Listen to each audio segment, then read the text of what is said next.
Okay, so another example, same figure lie dito from the previous example, but the difference is, ang pinapasolve po sa atin ay moment of inertia about the x and y axis. So this time wala tayong word na centroidal. So gaya ng sabi ko kanina, kanina dun sa previous example, wala pong word na centroidal. Ibig sabihin, hindi na tayo hanap ng centroid. Hindi natin ilo-locate si x bar and si y bar. Okay? Ibig sabihin, diretso na tayo sa moment of inertia. Okay, so ituturo ko dito sa example, both conventional and this Caltech pa rin para kita nyo yung difference. Okay, start natin i-solve. Hatiin ulit natin yung ating figure. So since sana napanood nyo yung isang example kasi ililista ko na lang po yung example, yung area. Dito, tatlo area natin. We have 1, 2, 3. And each area, ang value po niyan na A1 is, baka magamit natin mamaya sa moment of inertia. Ang area natin dyan is 2025 over 2 pi. Area 2 would be 4,500. And then area 3 is 400 pi. Negative yan kasi ibabawas. Okay? So, ang sabi dyan sa unang tanong, calculate the moment of inertia about the x-axis. So, ang reference natin dito sa first question is yung x-axis. O, ilagay natin pala yung centroid ng kada shape, shape, shape natin. Okay, ito yung ating centroid. So, unahin natin yung ix. Okay? Okay, tatlo shape natin. So, ix1 plus ix2 minus ix3. Okay? Ayan. So, yung kada ix na yan, masosolve natin yan, ixo, yung centroidal moment of inertia with respect to x, nung kada shape yan ha, plus area y squared. Okay, yan yung kada isa, yan yung formula nito, tigi-tigisa. Okay, isa-isahin po natin, pero isang diretso ko na lang siya isusulat para hindi na maraming inisa-isa pa. Okay, for ix, unahin natin yung semicircle. Yung centroidal moment of inertia with respect to x-axis ng ating semicircle, yan po ay yung 0.11. Ang radius is 45 squared plus. Ang area natin is 2025 over 2 pi. Kailangan natin ng y na distance. Ang reference natin, sabi ko nga is yung x-axis kasi doon nagpapakuha ng MOI. Okay, so ito yung ating y1. Didire-diretso ko na. Ito yung ating y2. And then, ito yung ating y3. Okay. Sige, sulat natin. Yung y1 natin, makukuha natin by 100. Ito yung 100. Dagdagan mo nung maliit sa taas. Yung 4r over 3 pi or diretso substitute na tayo 3 pi. Huwag kalimutan yung squared. Okay? Plus, yung triangle natin na base, 90. Cube ng 100 over 36 plus the area na 4,500 multiply by y sub 2 na ang value niya ay 2/3 of 100 squared minus, okay, ang gagamitin nating centroidal moment of inertia with respect to x-axis for this circle is pi over 4 times 20 na radius raised to 4 plus yung area niya na 400 pi multiply by y sub 3 na 100 cube. Okay, so buo na yung ix natin. Resolve natin ix. So, isa-isahin ko na lang po para baka hindi kasi magkasya ulit mamaya. 45 raised to 4 plus 2025 over 2 pi. Wait lang. Pi. Multiply by 100 plus 4 times 45 over 3 pi. Ay, balik. 3 pi squared. Ayan. Store natin sa A. Sa A ito. Wait, palitan kong kulay. A. Tayo sa pangalawa, for the triangle, we have 90. 100 cube over 36 plus 4,500, 2/3 of 100. Ay, sorry, mali. Kulang. Ayan. Squared. Equal. O, star natin sa B. And then yung huli, pi over 4 times 20 raised to 4 plus 400 pi oh, times 100 cube. Ay, ba't cube? Squared lang yun ah. 100 squared. Sorry, nadigdagan ng isa. Okay, squared. Okay, store natin sa C. Now we get the value of Ix, A plus B minus C. Tama ba? Uy, tama. So we have the value of 55,3778,99.58 mm to the fourth. Or if we divide this by 1 million, we could have 55.37 or 38 times 10 raised to 6 mm to the fourth. Okay, so if we could check our choices, papasok po ang ating nakuhang sagot sa letter ano? Letter D. Okay?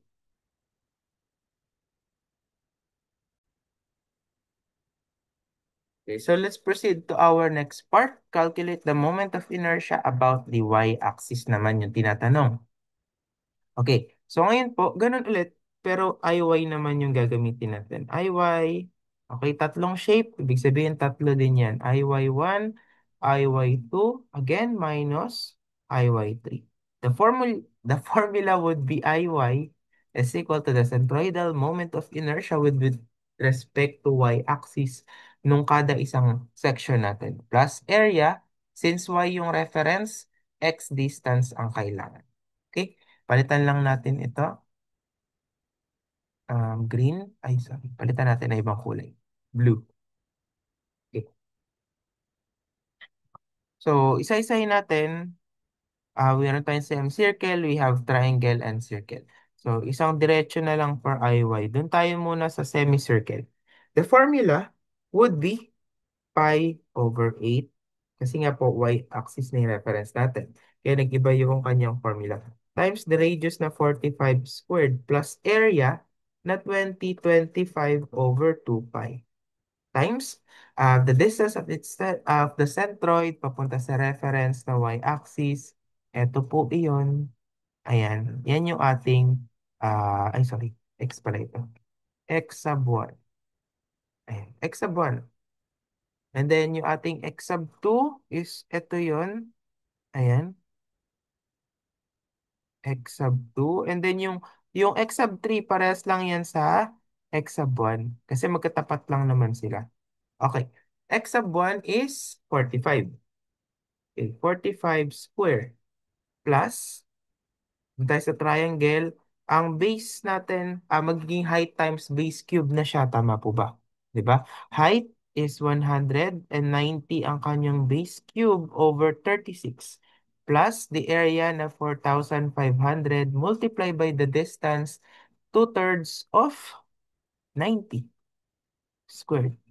Again, minus, okay, pi over 8. Oh, sorry. Pi over 4 pala. Pi over 4. Radius natin na 20 to the fourth plus area natin na 400 pi. The distance na gagamitin natin is 45 squared. Okay. So, since hindi yan kasya, isa-isahin ulit natin. We have pi over 8. And then 45 squared. 45, 45 raised to 4. Pwede tayo na ilagay, sorry. 45 raised to 4.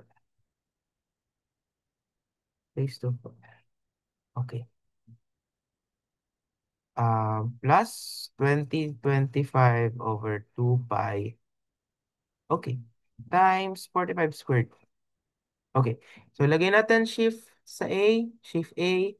Next, we have 190 cube over 36 plus 45 times 2/3 of 90. And then we square the value. Okay, store sa B.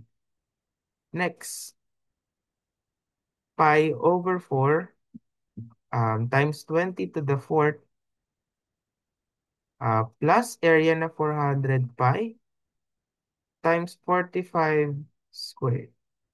Shift, store C. Yan.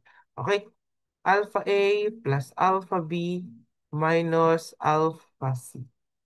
Okay? Ang nakuha nating value for IY is 23,606,204.6 mm to the fourth. Pero pwede po nating i-rewrite yan by dividing that value sa 1 million. We have 23.606 times 10 raised to 6 mm to the fourth.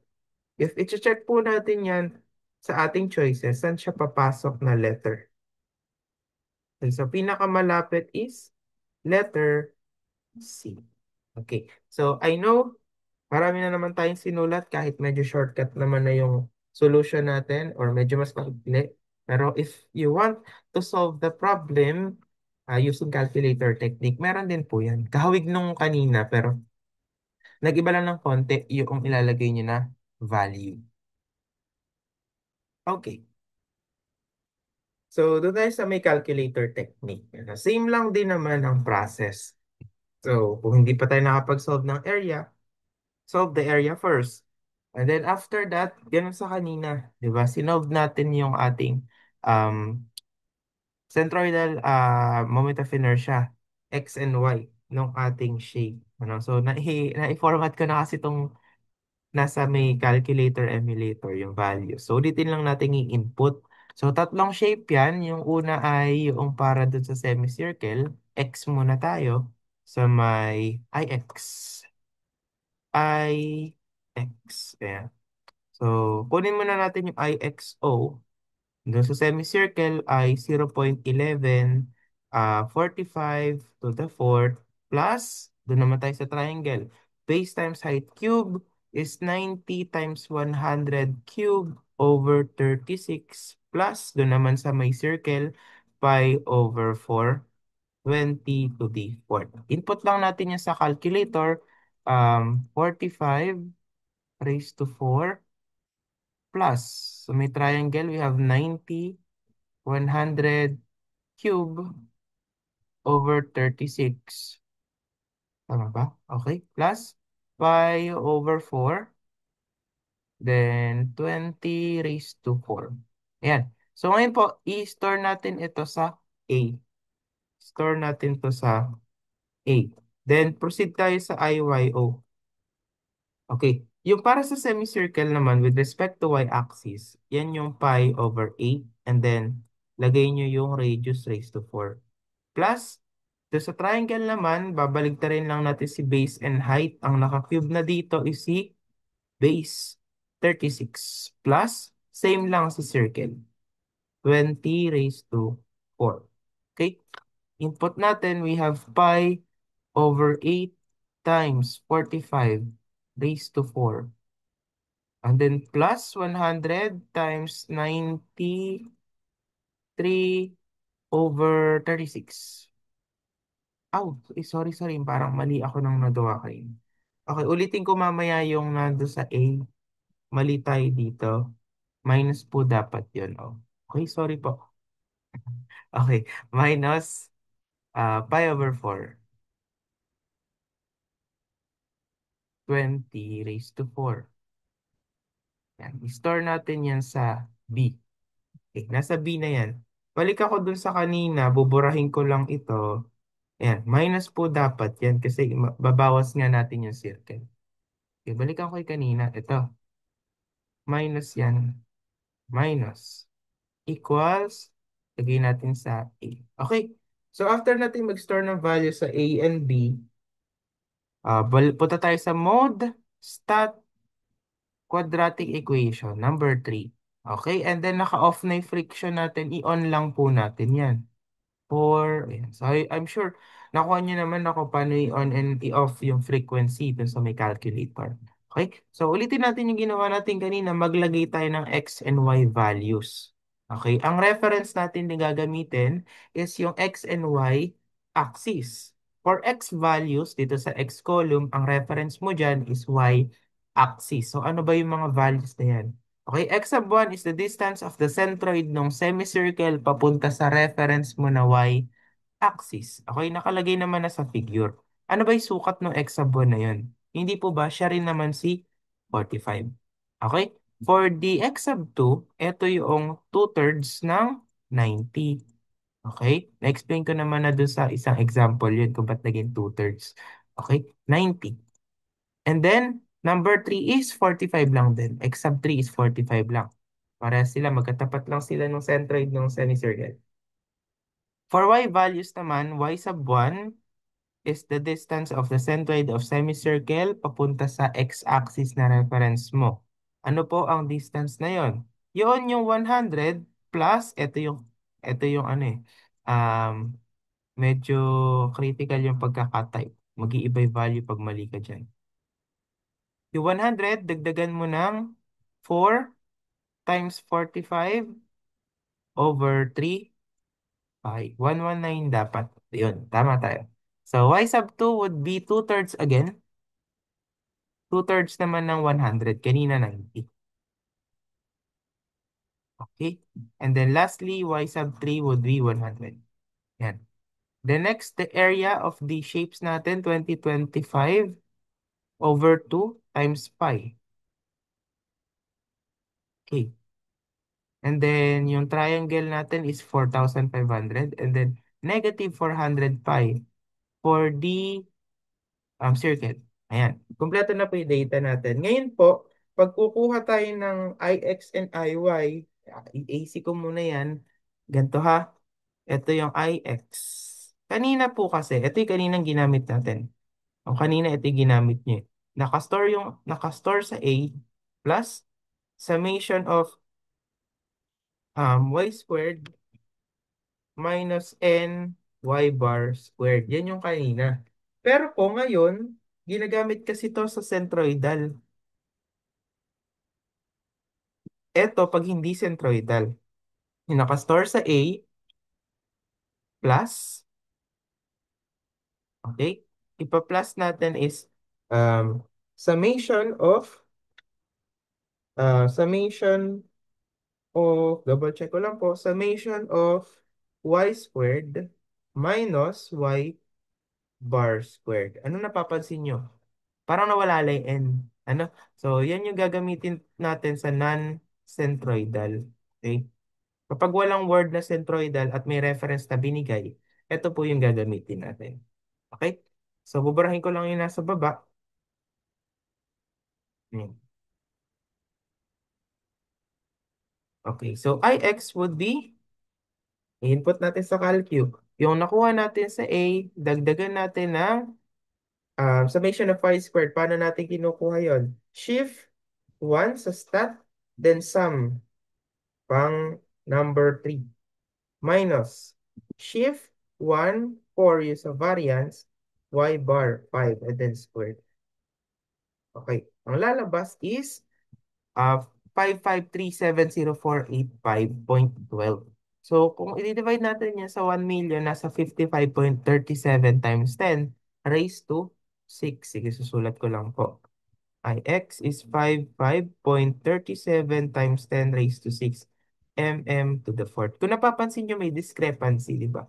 So, hindi siya ganun kasakto. No? Kumbaga dun sa kanina na ginamit nating Caltech. So, almost safe pa rin naman siyang gamitin ka lang. Medyo yung discrepancy nga, hindi siya safe. No? Baka mamali pa kayo. Pero, pang make sure lang naman po. Ang mahalaga, alam nyo paano i-compute. And at the same time naman, maikli lang yung solution natin pag ganitong walang centroidal na word na nakalagay. Okay?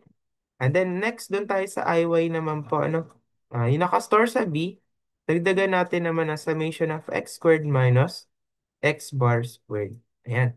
So IY is equal to, kunin naman natin yung nasa B plus shift 1, 3. Kunin naman yung x squared minus shift 1, 4. Doon tayo sa x bar squared. Ayan. Is equal to 23603,123.57. Kung i-divide mo yan sa 1 million, ang lalabas po dyan is 23.60 times 10 raised to 6 mm to the fourth. And as you can see again, yung sagot natin kaninang 23.61 times 10 raised to 6 mm to the fourth, meron discrepancy sa nakuha natin sa Caltech. So, kinuha lang tayo ng 0.01, di ba? So, di rin saktong-sakto, pero malapit naman po. Pwede nyo ipang-check lang ito. O kaya naman nagmamadali kayo, hindi nyo na kaya mag-conventional. Pwede pa naman siyang gamitin. Kaya lang hindi siya ganun ka-accurate compare sa kaninang calculator technique for centroidal moment of inertia. Okay, so I hope clear po yung ating example.